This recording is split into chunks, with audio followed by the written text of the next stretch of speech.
Kami dari CDP Angkatan 10 hari ini kami akan membahas tentang pengambilan keputusan sesuai dengan nilai-nilai kebajikan. Jadi hari ini kami mohon kesediaan Bapak untuk kami ganggu waktunya sedikit. Maaf ya Pak ya. Untuk kami wawancarai ada beberapa pertanyaan yang mungkin kami ajukan ke Bapak mengenai bagaimana kebijakan yang Bapak ambil dalam pengambilan keputusan. Boleh ya Pak ya? Sebelumnya perkenalkan saya Rumani Dia Chandrawati dan ini kawan saya ada Ibu Erza Chandra.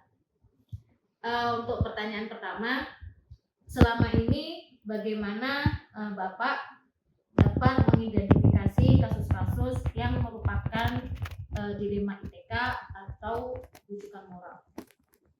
Itu Pak. Iya, jadi berdasarkan pengalaman tentunya memang yang namanya sekolah tidak akan terlepas dari masalah-masalah seperti itu, masalah yang kadang sulit untuk diputuskan karena antara satu dan lainnya itu sebetulnya tidak selalu negatif. Karena dia bermasalah positif, baik, tapi untuk diterapkan, untuk dilaksanakan secara bersamaan kadang juga ada kendala. Untuk itu tetap kita mengacu kepada aturan yang ada di sekolah, kemudian juga mengingatkan kembali opsi sebagai guru, sebagai mungkin juga di manajemen, tugas pokoknya apa, tugas tambahannya apa. Jadi ketika ada sesuatu yang apakah itu ide, apakah itu permasalahan, apakah itu dua pekerjaan yang harus dilaksanakan tanpa harus mengorbankan salah satunya, tapi melaksanakan, bagaimana bisa dilaksanakan keduanya. Tetap ada itu, mengacu kepada aturan, kemudian skala prioritas, sehingga tidak terjadi benturan atau tidak terjadi ini harus diutamakan, ini di nomor dua kan, tidak seperti itu, karena sifatnya baik, sifatnya positif. Yang ini untuk kewajiban, yang ini tambahan yang mungkin untuk pengembangan. Jadi seperti itu, tetap mengacu pada aturan kita, kemudian tupoksi, kemudian yang harus dipahami itu mana yang menjadi tugas pokok kita, mana yang menjadi ini tambahan atau pengembangan dari tugas kita sebagai guru. Seperti itu. Selanjutnya Pak, untuk pertanyaan kedua, bagaimana Bapak menjalankan pengambilan keputusan di sekolah, terutama untuk kasus-kasus di mana ada dua kepentingan yang sama-sama benar atau sama-sama mengandung nilai kebajikan? Kita lihat dulu permasalahannya, pertama itu. Kemudian di dalam proses mengambil keputusan itu harus melibatkan di sini di sekolah ya banyak pihak juga. Kalau permasalahan itu di siswa ya mungkin bisa diselesaikan oleh guru, oleh wali kelas seperti itu. Kemudian kalau sudah ditangani juga tidak bisa, baru ke tahap mungkin manajemen. Kalau juga tidak diselesaikan ya ke dinas. Di dalam mengambil keputusan itu juga tidak semata-mata kepala sekolah yang memutuskan, tetap didiskusikan, tetap ditentukan dengan manajemen atau pihak-pihak yang ada di sana. Seperti tadi saya bilang bahwa ini sebetulnya bukan masalah, sesuatu yang baik juga. Cuman tetap mana nih skala prioritasnya, mana yang harus dilaksanakan terlebih dahulu. Sekali lagi tanpa harus mengorbankan satunya. Kita lihat juga kebutuhan sekolah seperti apa, kebutuhan gurunya seperti apa, kebutuhan siswanya seperti apa. Gitu. Jadi di sana itu betul-betul dilihat sebagai acuan nanti di dalam menyelesaikan masalah, mengambil keputusan. Jadi tidak serta-merta kepala sekolah yang melakukan ambil tindakan atau memutuskan. Itu. Lalu kalau untuk pengambilan keputusan tersebut, ada nggak langkah-langkah atau prosedur tertentu yang biasa dilakukan? Iya pasti ada. Di sekolah kan juga ada aturan, ada ketentuan, ada tupoksinya juga. Dari tupoksi itu akan kelihatan bagaimana prosedur atau proses di dalam penyelesaian. Jadi tugas guru, tugas wali kelas, tugas kepala program dan lainnya masing-masing itu sudah ada batasan-batasannya juga sudah ada. Jadi ketika ada permasalahan, ketika ada persoalan seperti itu, siapa sih yang seharusnya menangani? Dan itu prosedurnya bagaimana? Itu sudah ada di sekolah sudah ada dibuat. Selanjutnya Pak, hal-hal apa saja yang selama ini Bapak anggap efektif dalam pengambilan keputusan pada kasus-kasus dilema etika? Komunikasi itu penting sekali ya. Karena untuk memahami persoalan itu dan bagaimana menanganinya perlu pendekatan sosial juga, perlu komunikasi yang baik ya. Karena kan tidak semua orang itu bisa memahami juga apa yang menjadi permasalahan itu. Karena ini kan dua-duanya baik sebetulnya, bukan masalah antara negatif dengan yang positif, tapi ini sebetulnya positif gitu kan. Cuma dilemanya ini mana yang mau kita lakukan, mana yang harus kita dengarkan, mana yang harus kita putuskan, pakai ini atau pakai ini, karena dua-duanya baik. Nah, makanya dikomunikasikan, disesuaikan dengan kebutuhan kita, kondisi kita. Jadi dari situ bisa mencari solusinya, menyimpulkan, memutuskan. Lagi komunikasi. Terus hal-hal yang menjadi tantangan dalam pengambilan keputusan pada kasus-kasus dilema itu apa aja Pak? Ya, tantangannya itu kebanyakan mungkin mindset, pola pikir, cara berpikir. Karena setiap orang kan memang punya cara pandang yang berbeda, tidak sama. Walaupun maksudnya itu baik, maksudnya mungkin ujungnya itu sama, tapi di dalam menyampaikan, di dalam mengimplementasikan itu karena antara satu dan lain juga tidak sama. Untuk memberikan pemahaman, untuk menyelesaikan itu punya tantangan tersendiri. Jadi menghadapi si A, menghadapi si B itu belum tentu ya masalah sama, cara menghadapinya sama, belum tentu bisa. Memang itu harus dipelajari betul, mempelajari individunya. Kalau seandainya sempat terjadi dua mindset yang berbeda berarti dalam satu kasus, jadi bagaimana kalau misalkan sama-sama merasa ini benar, merasa ini punya masalah, saya benar, jadi perubahan mindsetnya itu bertabrakan, itu kira-kira apa yang Bapak strateginya? Tetap dibicarakan, dikomunikasikan, kita riset betul lah sebetulnya kebutuhannya itu apa yang kita punya, dengan cara seperti ini yang lebih cocok itu gimana di kita. Walaupun dua-duanya baik, di dalam mengimplementasikannya belum tentu itu sama-sama bisa dilaksanakan, atau bisa dilaksanakan mungkin ini lebih efektif, sementara ini mungkin sebaliknya gitu. Nanti ya kita pilih yang lebih efektif, dan untuk meyakinkan itu ya perlu kita diskusikan. Jadi tidak langsung memutuskan ya. Jadi pendekatan sosial di sini juga penting ya, tidak hanya komunikasi tadi penting, tapi pendekatan sosial juga nanti memahami setiap individu itu juga penting.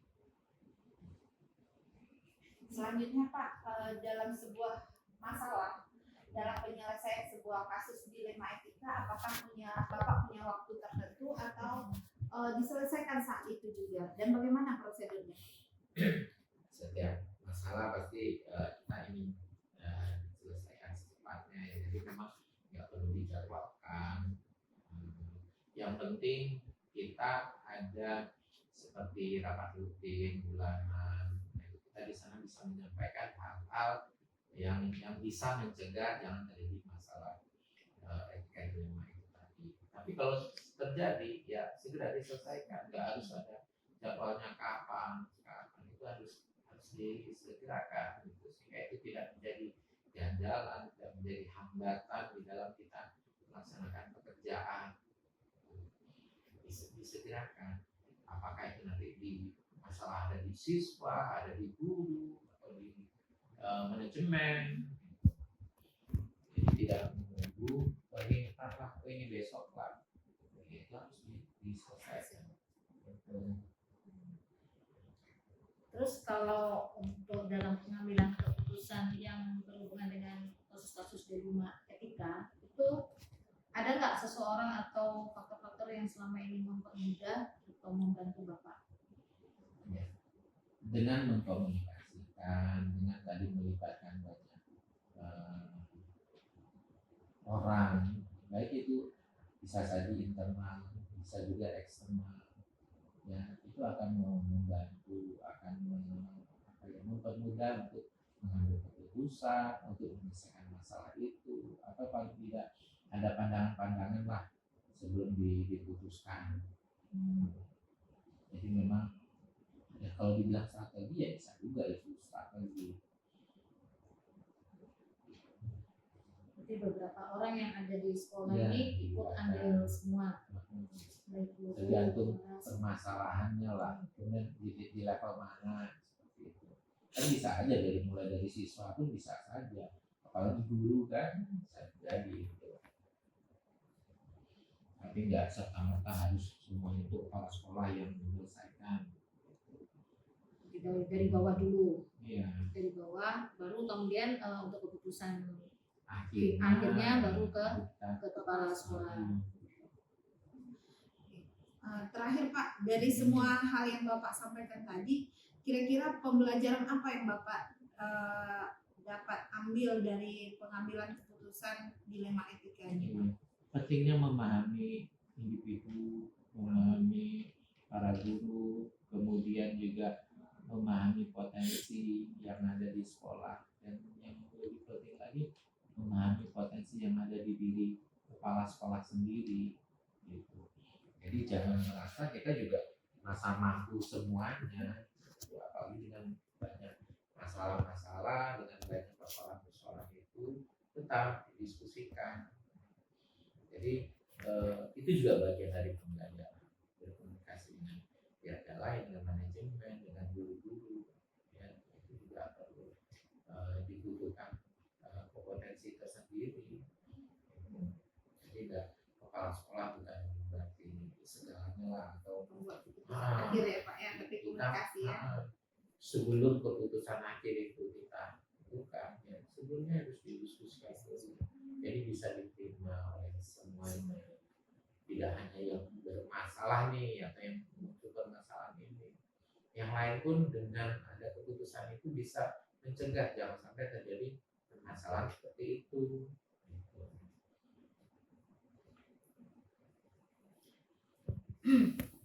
Oke, baik Pak. Demikian tadi pertanyaan dari kami. Semoga ini menjadi ilmu juga buat kami ke depannya sebagai calon guru penggerak. Dan terima kasih atas waktunya Pak. Assalamualaikum warahmatullahi wabarakatuh. Assalamualaikum Bapak. Oke, Bapak, kami dari CGP Angkatan 10 ingin mewawancari Bapak sebagai kepala sekolah terkait pengambilan keputusan berdasarkan nilai kebajikan. Perkenalkan, saya Erza Chandra dan rekan saya Kami diajar nanti. Sama-sama Chandra ya. Ya, sama-sama Chandra Pak. Berdua. Wawancaranya bisa kita mulai ya Pak ya. Selama ini Pak, bagaimana Bapak mengidentifikasi kasus-kasus yang merupakan dilema etika atau bujukan moral? Baik. Sebagai sebuah institusi pendidikan ya, sekolah, tentu kita akan menemukan adanya persoalan-persoalan di lingkungan kita, yaitu persoalan yang ada di guru, siswa, orang tua maupun yang lain. Hal ini penyelenggara mungkin dari yayasan Kota. Dalam menghadapi persoalan itu yang pertama adalah kita harus melihat dulu persoalannya itu seperti apa. Ini apakah persoalannya itu individu atau itu persoalan menyangkut pada orang lain. Nah, hal ini tentu stakeholder yang ada di sekolah. Katakanlah misalnya ketika persoalan itu terjadi kepada guru misalnya, nah, itu menyangkut persoalan seorang guru yang menyangkut tentang kerjanya, tentu hal ini akan menimbulkan tidak hanya pada guru tersebut, ada efek sampingnya terhadap sekolah, terhadap sekolah. Maka ini tentu menjadi dilema etika. Bisa jadi persoalan itu masing-masing itu benar, kan? Satu sisi benar, kemudian tapi antara benar ini tentu harus juga dilihat, kan? Pasti ada efeknya. Apakah efeknya? Kalau itu benar-benar tidak menimbulkan efek, itu bukan persoalan. Dia jadi persoalan itu kalau itu menimbulkan efek. Sebagai satu contoh misalnya ada seorang guru yang terlambat datang sekolah, ya. Sementara aturan menyebutkan kepada anak-anak misalnya terlambat itu toleransinya 10 menit misalnya. Nah, pada saat yang sama seorang guru ini terlambat juga, sama-sama terlambat. Tentu guru piket akan merasa sungkan itu untuk menahan guru. Sementara kepala siswa harus ditahan. Nah, persoalannya terjadi apa? Ada rasa ketidaknyamanan, ketidakadilan. Ya. Siapa yang merasakan ketidakadilan? Itu siswa. Siswa menyatakan apa? Pak, itu gurunya terlambat. Itu bisa masuk. Ya. Sementara kami terlambat. Maka persoalan ini itu disampaikan siapa? Disampaikan guru piket. Saya diprotes oleh anak. Kenapa? Anak menyebutkan guru terlambat boleh masuk. Sementara kami terlambat ibu tahan. Maka dalam ini saya mengambil sikap kan. Sebagai sekolah saya mengambil sikap apa ya? Oke. Persoalan guru terlambat itu aturannya dari kepala sekolah atau kepada wakil bidang berguru misalnya. Tapi persoalan siswa terlambat ada guru piket dan guru itu. Guru penanganan untuk guru tidak ditangani oleh guru piket. Guru piket itu hanya mencatat saya terlambat. Saya punya bukti. Guru piket, Pak hari ini terlambat si A, si B, si C. Kan? Apa saya lakukan? Maka pada saat itu saya akan mengambil kebijakan apa? Saya akan panggil gurunya. Guru terlambat itu saya panggil. Kan? Tetapi guru yang melaporkan ini saya juga harus lindungi. Kenapa saya harus lindungi? Jangan menjadi konflik antara guru sama guru. Yang terjadi. Di satu sisi dia tidak mungkin menegur guru yang ini tidak mungkin. Bapak itu kenapa gini? Nah, karena mungkin setara dan sebagainya. Tapi pada murid saya serahkan kepada guru piket. Kepada murid guru piket yang mengambil tindakan sesuai dengan aturan. Kepada guru itu kebijakan dari saya. Kan? Di satu sisi guru ini terlambat benar salah. Di satu sisi bapak guru ini yang piket ini benar dia melaporkan saya. Tetapi kalau mengambil tindakan dia juga siapa? Jadi beda harus pada penanganannya Pak ya. Beda penanganannya. Dia ada yang menangani itu di manajemen, Ada yang menangani ada di tapi rasa keadilan itu juga harus kita sama-sama. Jangan anak-anak merasa guru terlambat tidak ada hukuman. Tapi hukuman guru apa? Tadi itu ada teguran secara lisan, kemudian nanti akan ada teguran tertulis. Itu kita lakukan. Terus kalau yang kedua Pak, ini bagaimana kalau seandainya masalah ini ke Bapak semuanya? Kalau tadi kan ada yang ke piket, ada yang ke Bapak. Terus sekolah ini seandainya permasalahan ini ke Bapak semua, bagaimana Bapak melakukan pengambilan keputusan jika memang ada dua kepentingan yang sama-sama benar. Oke. Saat ini memang harus Bapak yang menangani. Yang pertama, saya tidak mungkin mengambil keputusan itu atas nama pribadi. Di sekolah ini ada namanya manajemen sekolah. Manajemen sekolah itu ada wakil, ada staf dan sebagainya. Kalau itu menyangkut tentang pribadi gurunya dan tidak menyangkut kepada menyinggung masalah pendidikan sebagainya, itu bisa selesaikan sendiri. Kenapa? Ini menjadi pribadinya. Saya katakanlah misalnya ada persoalan dia, masa keluarganya sama yang itu jaga juga saya, itu saya bisa tangani sendiri. Tapi kalau ini menyangkut pada yang lain, berarti apalagi mengambil keputusan, contohnya Pak, pada saat kita harus mengambil keputusan karena satu kali pelanggaran, dua kali pelanggaran, warning ketiga, pada saat kita harus mengembalikan ke yayasan, ini sudah menjadi keputusan dulu, keputusan bersama, itu di manajemen. Karena kita akan memberikan surat ke yayasan atau pengembalian bahasanya, itu harus keputusannya keputusan dari manajemen, bukan keputusan dari kepala sendiri. Jadi harus ada rembukan dulu Pak ya. Dan bukan dulu, makanya saya paling tidak manajemennya tahu. Jadi jangan jadi kita langsung misalnya langsung kembali ke yayasan tanpa manajemen tahu. Ini kan biasanya ini ada apa, pertanyaan itu banyak ini. Jadi kita seolah seperti one man show ya. Itu yang tidak boleh. Itu harus pertimbangan gitu. Oke, selanjutnya Pak, terkait dalam pengambilan keputusan tadi, langkah-langkah atau prosedur seperti apa yang biasa Bapak lakukan? Ya, yang pertama kita lihat kepada SOP-nya. Kalau kita punya SOP, ya, atau aturan umum yang berlaku itu dulu. Nah, kalau itu ada aturannya atau ada SOP-nya, berarti mengacu pada SOP.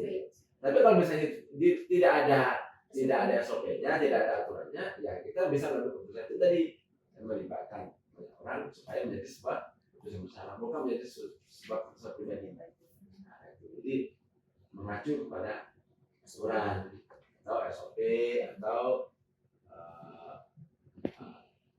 ya kalau sekarang apa namanya istilahnya ya aturan sekolah itu di kurikulum merdeka itu keyakinan sekolah.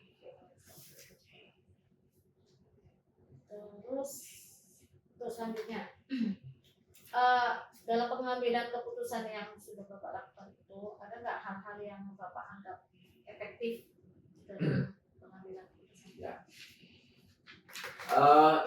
Kalau kita melihat efektif dan tidak efektif keputusan yang kita ambil itu terlihat dari setelahnya. Ya, misalnya contohnya, seorang guru kita panggil, kita berikan warning, kita berikan itu. Kalau ternyata ada perubahan menjadi lebih baik, berarti dia ada efektif.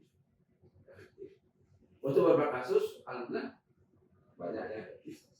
Ya, misalnya dulu guru ada di antara kita tuh yang tidak mau menerima kritikan, tidak mau sifatnya mau melawan misalnya itu. Tapi dengan pendekatan yang dilakukan, insya Allah ada perubahan.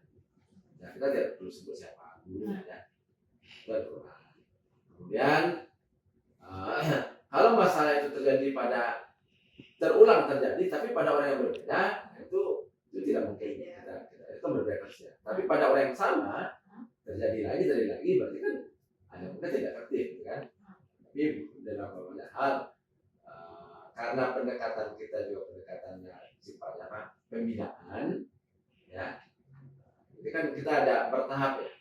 Tahapnya pada pembinaan, kemudian diskusi dan sebagainya. Baru ternyata tidak ada perubahan, mau tidak mau kita mengambil sikap sesuai dengan aturan yang berlaku. Jadi tidak langsung, ya artinya satu kali orang mau kesalahan itu menjadi apa? Langsung dekat tuh, itu tidak.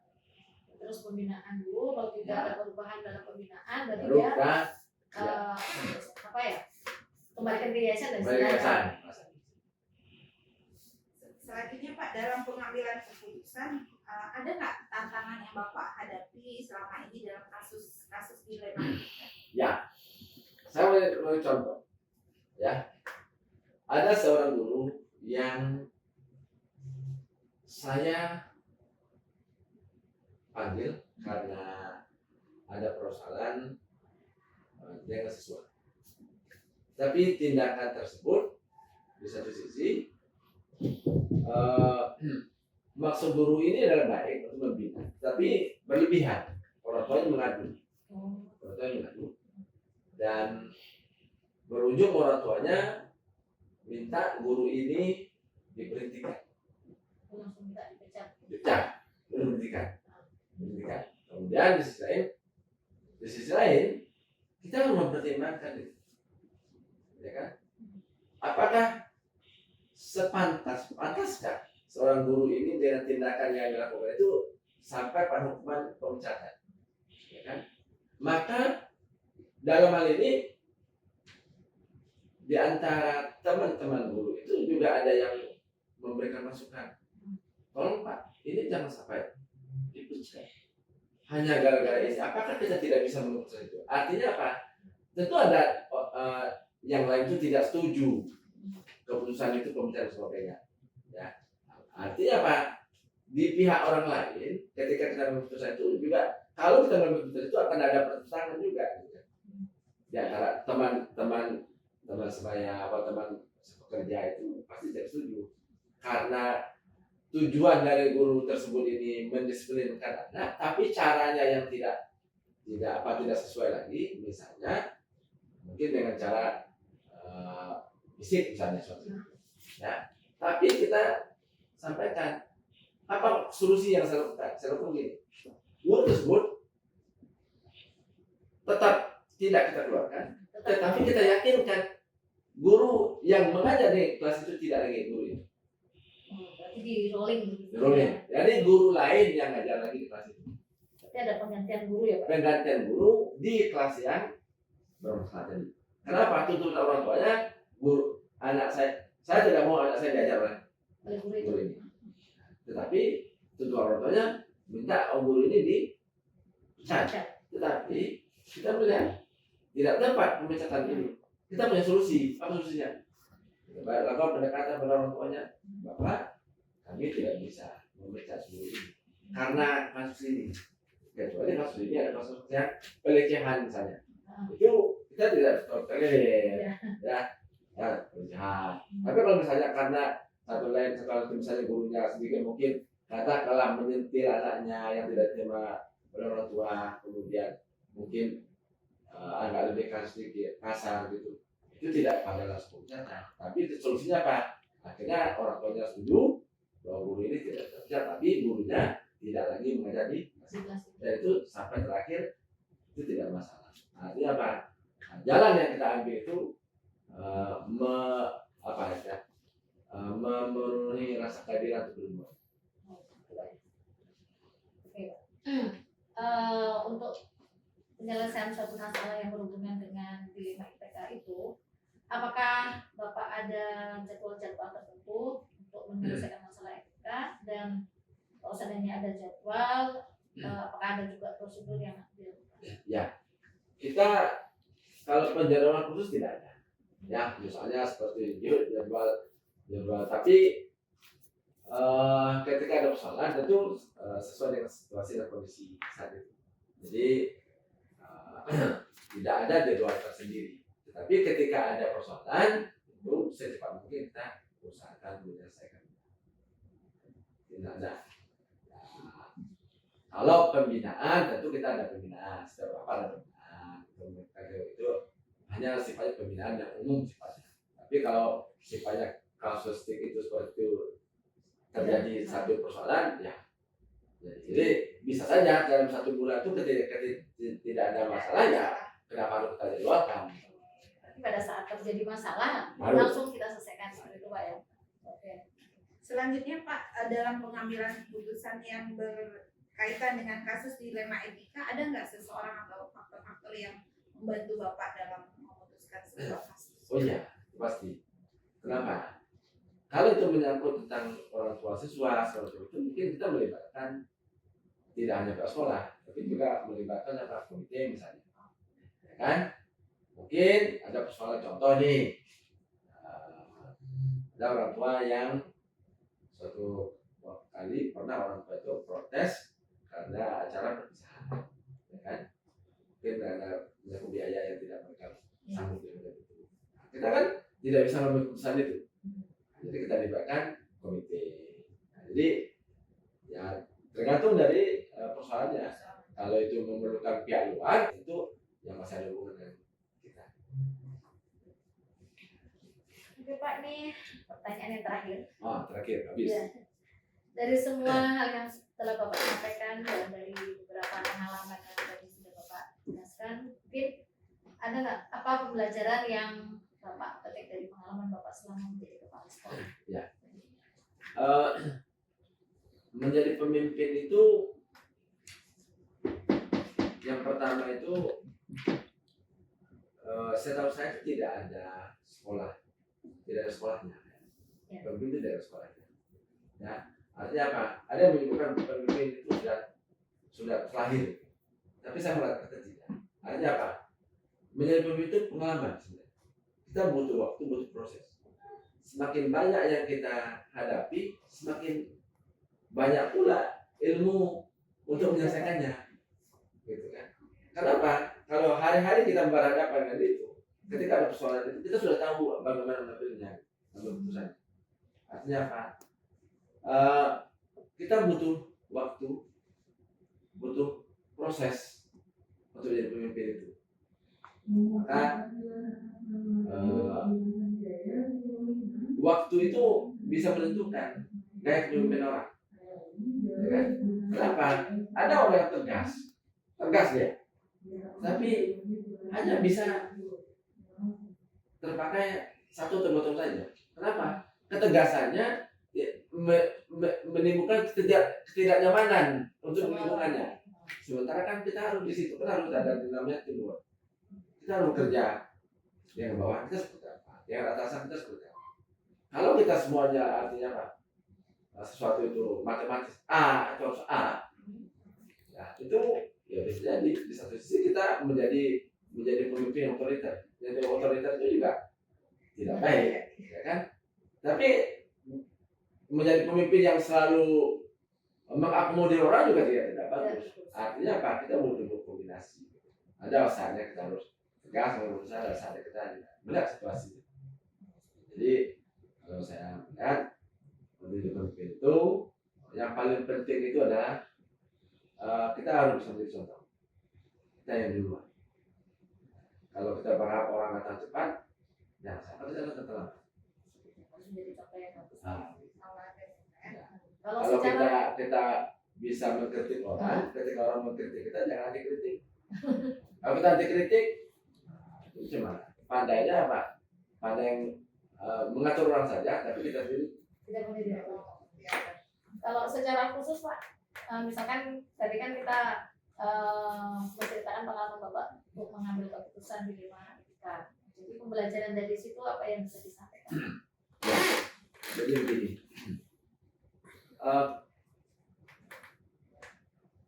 Selama kita hidup, masalah itu pasti ada. Kalau ada orang mengatakan saya tidak punya masalah, sebenarnya dia bermasalah. Oh itu argumen terbalik ya jadinya. Ya. Saya tidak ada masalah hidup, sebenarnya dia bermasalah. Yang namanya selagi kita hidup pasti ada masalah. Ya. Kapan masalah itu berakhir? Ketika sudah meninggal. Meninggal masalah di dunia. Masalah di kubur, masalah itu masih ada lagi. Artinya apa? Yang namanya hidup pasti ada masalah. Cuma tinggal kita bagaimana kita menyikapi masalah itu. Kalau saya melihat ini, kalau persoalan di kantor, ya jangan dibawa jadi persoalan di rumah. Ada tempat. Ya. Kalau masalah kita di rumah, ya di kantor, kita marah-marah di rumah. Teman-teman kita yang kerja secara separah itu salah. Kena imbasnya ya Pak ya. Jangan sampai begitu. Artinya apa? Dalam menghadapi persoalan, apalagi itu persoalan itu benar sama-sama benar, itu kita harus mengambil kebijakan. Kalau ada yang satu benar, satu salah, itu kita sudah bisa fokus pada yang salah kan? Ya. Nah, kalau ada itu, ini si A ini benar, yang ini salah. Apa yang kita lakukan? Yang benar ini sudah jelas dia benar kan? Tapi kita Kalau yang salah ya kita etikan. Tapi kalau sama-samanya benar, keduanya benar, tentu kita melihat mana kita harus itu. Oke, terima kasih Pak. Ya. Itu aja Pak. Terima kasih atas kesediaan Bapak menjawab pertanyaan dari kami. Sekian dan terima kasih.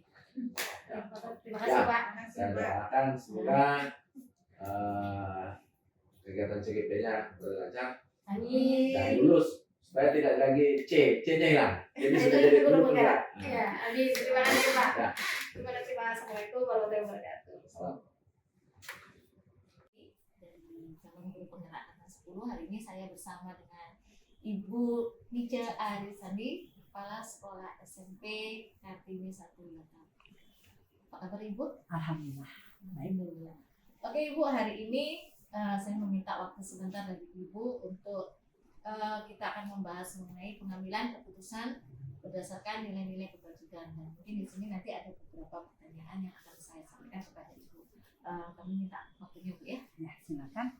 Oke Ibu, ini sebagai pimpinan, sebagai kepala sekolah ini selama ini bagaimana Ibu mengidentifikasi kasus-kasus yang merupakan dilema etika atau pembangunan moral Ibu? Jadi terima kasih akan pertanyaannya. Jangka memang sekolah kami yang dilema etika bagi anak-anak yang istilahnya masa peralihan ya, dari SD ke SMP memang agak banyak. Cuma mengatasi kami dengan anak-anak yang masih mencari jati diri, yang dulunya manja sekarang udah menjadi anak remaja. Yang pertama ya kami itu definisi dulu dia punya kasus itu apa. Lalu kami memahami kasus itu mengenai apa lagi, karena kan kita banyak tahu sekarang ada kasus bully lah, kadang melirik sedikit mereka udah tersinggung lah. Memang ada ucapan kawan dengan kawan padahal tidak dia, ada juga ada emosi. Jadi kita istilahnya setelah kita definisi itu kasus, baru kita memahami oh kasusnya masalahnya misalnya ya tentang bully.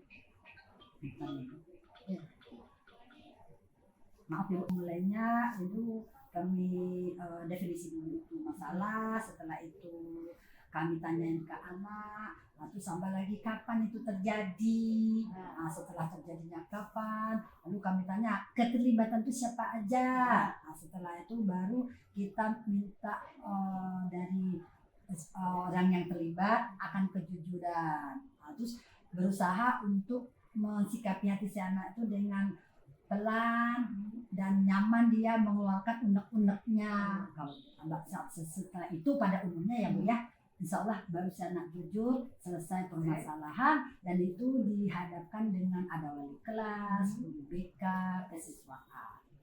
Insya Allah, dan selama ini orang tua yang datang dengan punya kasus seperti itu, hari itu juga kami selesaikan anak-anak yang damai. Namun kami di SMP ini tanda kutip Bu, ada istilahnya untuk pengikat janji.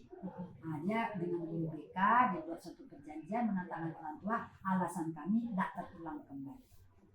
Jadi pengambilan keputusannya tadi seperti apa?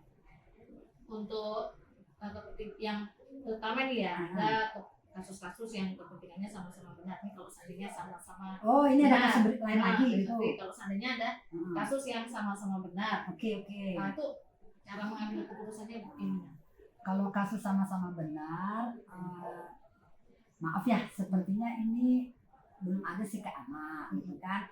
Kayak saya mengambil guru saya menjadi kesiswaan, itu kan bukan sebuah kasus kan? Jadi ya tetap saya memahami permasalahan apa, terus saya istilahnya meyakinkan dua dari teman saya itu mampu, terus saya mendiskusi dengan mereka dan menyampaikan hal yang nak saya putuskan ini tidak membuat mereka merasa pilih kasih Bu. Lalu mereka baru menerima keputusan yang saya berikan. Terus kan misalnya kita nak mengangkat mereka tuh dua orang. Sebelumnya ada contoh kan Pak Adam dengan Pak Edo. Cuma ada kelebihan di Pak Adam, ada juga kekurangan di Pak Edo juga gitu. Jadi Bu Nicinya yang pandai-pandai tuh, jangan mereka merasa Ibu ini pilih kasih. Sama-sama memegang perasaan. Akhirnya mereka menerima dengan lapang hati keputusan saya, kamu ya orang yang saya. Terus kalau prosedur Bu Ija, ada nggak langkah prosedur yang sedang dilakukan selama ini? Kalau prosedur itu ya kayak yang bersama dengan yang kita lakukan itulah kan, ya kita ya langkah-langkahnya memahami masalah itu, terus ya kita amati, kita menanyakan, kita diskusikan dan kita temukan solusi. Terus yang hal-hal yang dianggap paling efektif pada saat pengambilan keputusan. Dari masalah itu kami minta anak itu jujur. Jujur walaupun sulit ya. Kalau nggak jujur nebak-nebak nanti salah sebab kita. Tapi kalau dia jujur kita kuatkan kepada si anak, kita tuh tak ada yang sempurna. Kita ada salah, kita ada benar. Kalau udah jujur nanti kawan yang merasa maaf kamu kata iseng kamu bully, mereka lapang hati. Jadi kami minta anak itu jujur dan menguatkan ke si anak, masalah itu selalu ada jalan keluarnya, dan terimalah kekeliruan kamu, dan kamu juga sabar menerima istilahnya ejaan kawan kamu itu, anggaplah bercanda, jangan dimasukin ke hati semua. Namanya ya gitu. Alhamdulillah dia nerima, akhirnya mereka berangkulan dan mau memaafkan, tapi tanda kutip kami ada ya gitu khusus saya itu juga dari guru BK. Bu, kita ikat ya, bukan anak remaja agak susah. Lupa kan. Kalau dari ikat, nah ini punya kamu ya. Ada surat perjanjian itu. Ya surat perjanjian. Ya. Tapi yang ditandatangani orang tua. Ya, selama ini orang tua tidak ada komplain. Mau Bu, karena dia kita lihat kan lah, kenapa anak mama kami kasih surat perjanjian. Nah si anak pun jujur. Mau. Nah, insya Allah. Terus yang menjadi tantangan dari pengambilan keputusan ada nggak? Ada, itulah kalau mereka tak jujur ribet kan. Tambah lagi orang tua yang membela anak yang udah salah. Ada, baru kemarin kasusnya. Udahnya tuh kita namanya ini ya gadget. Kan susah kita untuk jangan nak buka, kita menjaga ya, yang 24 jam. Mamanya juga saya sudah jaga sampai udah tengah malam. Sepintar-pintar kita orang tua jaga, anaknya lebih pintar. Entah dia saat dia kaget malam, dia sering juga. Ada buktinya orang tua masih membela. Enggak, itu kami agak susah. Membela yang salah. Akhirnya, mohon maaf ya, karena kita di sini guru untuk mencari yang terbaik, datanglah si mama tuh kemarin ngantar makan anaknya. Bilang sama guru saya, mamanya tak, kita sabar kalau kita ada. Kita pelan-pelan lagi ke mamanya. Mama ikut dulu saya nih. Insyaallah Bu, saya sini aja. Mam, kami menyelesaikan masalah tidak berbelit-belit dan tidak akan mengikat anak mama, menekan, menyusahkan. Mas ini agak nyaman. Tuh anak mama udah gitu. Ya Bu, saya download semua. Yang download itu ngeri-ngeri. Yang belum baca. Seks semua. Ada nih buktinya kan, udah ada di video kan. Ini dari HP-nya tuh ya itulah Bu Nica, saya nggak tahu. Mama nggak boleh ngomong nggak tahu, udah ada bukti. Mama terimalah masukan kami, kita sama-sama nasehatin anak mama. Kalau mama gituin dekat kami, mama bela juga pusing, kami nggak selesai masalah mama. Kan? Kalau anak dibela dan udah ada bukti, ada kerjasama.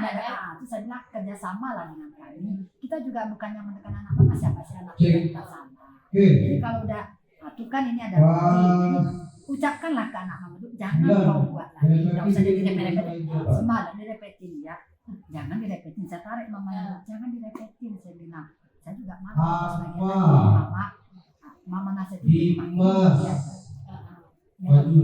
kasih. Kalau direpetin, saya pun tak enak lagi aja anak juga, itu matanya gini-gini.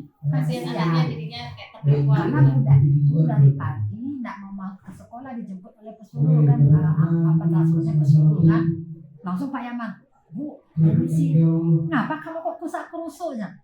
Cepat nak, cepat. Dia nggak mau sekolah, dia baru kelas 7. Loh, kenapa tak sekolah? Dalam hati muridnya jangan kakak juga karena tidak disiplin. Ajak itu kita terus juga dengan tadi masalahnya apa, didefinisikan apa, memahami masalah akhirnya selesai.